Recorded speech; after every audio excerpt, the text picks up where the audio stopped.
10 ብርና ሲጋራ ይዞ የኔት እቺን ብር ቤተክርስቲያን ታስገቢልኝ እንጂ ደግሞ ጀመራችሁ ሌባ።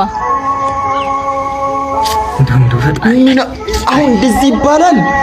ቤተክርስቲያን ሳልመሽ ወጥተሽ? አቤት እቺን ብር ቤተክርስቲያን እንድታስገባልኝ ነበር። እሺ እኔ የምልህ እዚህ ድረስ ከመጣ ለምን ራስ አታስገቡ? እኔ ልብሴ ቆሻሻ ነው፣ ዘበኛውም አያስገባኝም።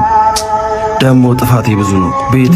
ግባ የኔ አባት። ይኸውልህ ወንድሜ ፈጣሪ አይታዘብ። ምን መጣው ሁላችንም ስለቆሸሽን ለመንጻት ትክክል። ጠጋ ብለህ ለምነው፣ ይቅር በለኝ በለው። ሸክማቸው የከበደ ሁሉ ኑ ብሏል።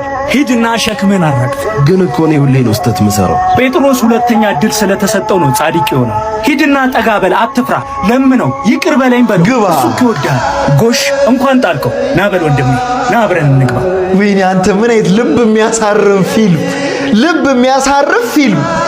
አረ ቪዲዮ ላይካችሁ የታለ ያራዳ ልጆች? ቤተክርስቲያን ሁላችንም ማንም ንጹህ ሆኖ ቤተክርስቲያን የሚገባ የለም። ሁላችንም መደፋችንን ለማራገፍ ነው ቤተክርስቲያን የምንገባውና እንደው ልባችሁ ቤተክርስቲያንን እየናፈቀ በሩ ላይ ደርሳችሁ የምትመለሱ ሰዎች ካላችሁ በዚህ አጋጣሚ ግቡ። ምንም አይቀነስባችሁም፣ ግቡ። የምታተርፉት ነገር ነው የሚኖረው። ሲጀምር ፈጣሪ የኃጢአተኞች ወዳጅ ነው። ለዛ ነው ለሁላችንም ወዳጅ